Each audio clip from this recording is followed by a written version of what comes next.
Hi, thanks for clicking. I'm Mark. Today I'm celebrating Cheap Trick Day, which I believe was April 1st. I'm going to celebrate it by entering a contest put on by Emma from 8 Vinyl Low.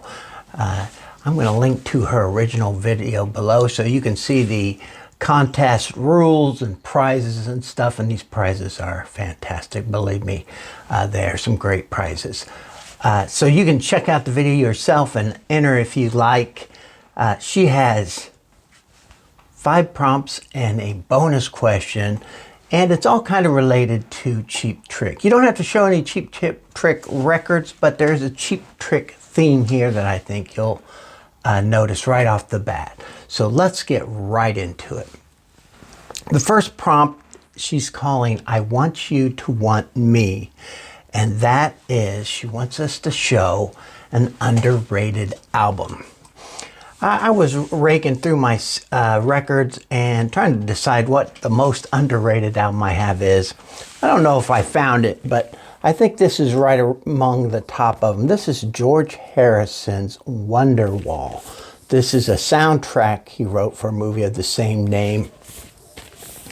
And I had heard for so many years what a terrible album this was, that I never bought it. I just didn't buy it for years and years and years. And then when I finally did buy it, I kind of liked it. It's not Beatlesque, really. It's not even really George Harrison-esque. There's a lot of quirky things in here. Some of it obviously is, but it's mostly instrumentals with a few vocals.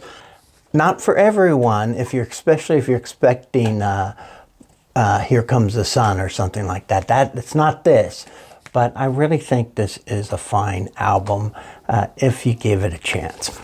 The second prompt, she's calling In Color a visually striking record, and it can be a cover, it could be the vinyl.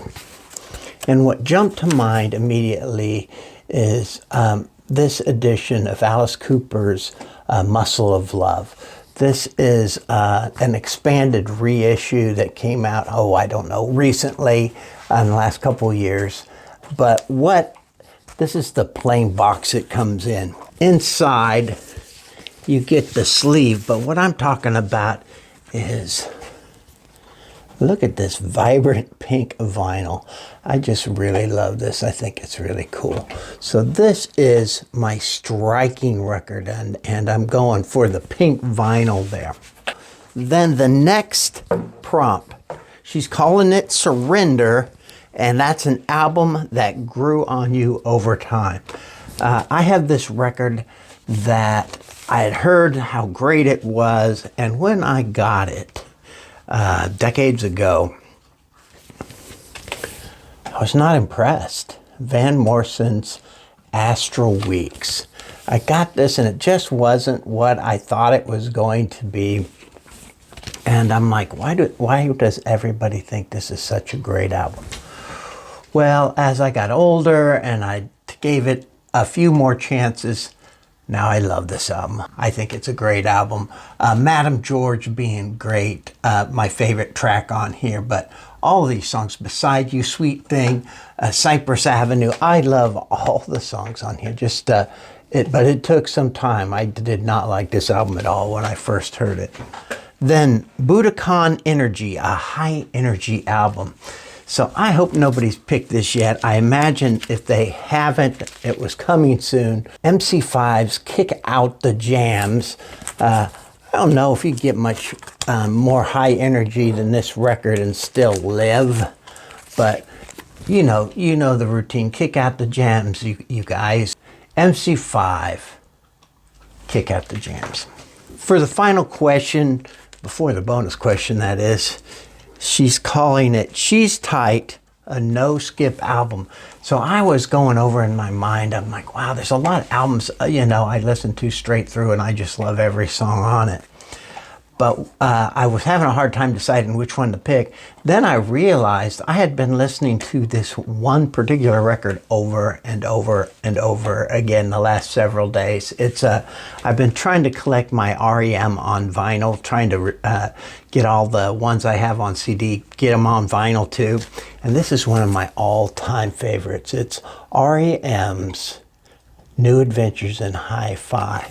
And I love every song on here. When I first got the CD, that thing was on constant play. I just played it over and over. And then I got the vinyl, and I'm doing the same thing. I'm playing it over and over again. So I really love this album, REM's New Adventures in Hi-Fi. And then she has a bonus question, and if you do the bonus question, you get an extra entry into the contest. So I'm definitely doing that bonus question.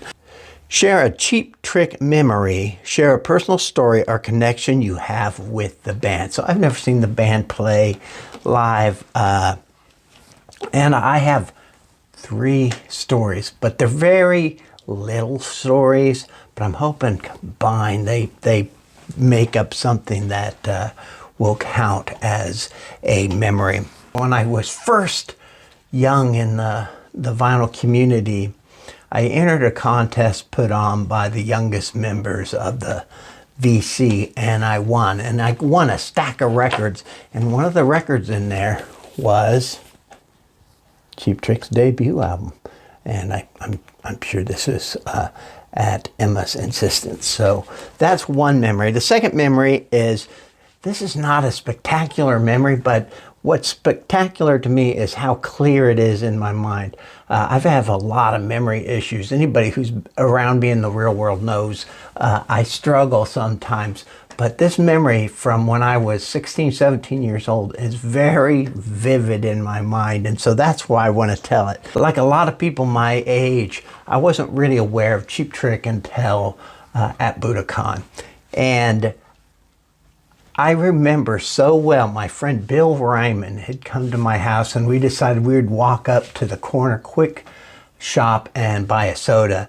And we're going up there, and Bill had heard Surrender for the first time, and I hadn't heard it yet. And he was trying to describe this song to me and how weird and wonderful it was. And he was so excited about it, and he was talking about, and then it starts talking about mommy's all right and daddy's all right, and they get the Kiss records out. And he was so excited about it, and I was just baffled by what the heck he was talking about. And I went out and bought it, like probably the next day, because I was just curious about it.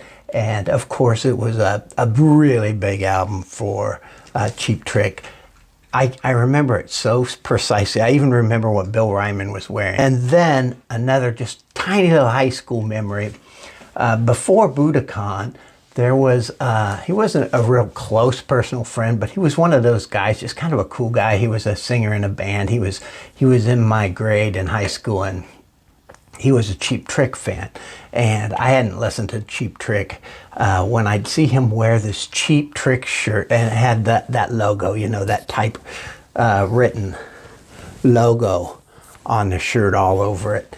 And every time I saw him, I thought it was Gangbusters. I'd look at his shirt and I'd go, Cheap Trick, Cheap Trick, Cheap Trick. I just read all the Cheap Tricks on the shirt aloud. Thought that was funny as hell. I was an idiot. But those are my 3 memories. Please check out Emma's channel. She's a lot of fun, and this is a great contest. I'm not going to mention the prizes because I don't really want a whole bunch of people entering. I want more shots at those prizes myself. But thanks for watching, and thanks for doing this, Emma. I'm very excited about it, and I'll talk to everybody again soon.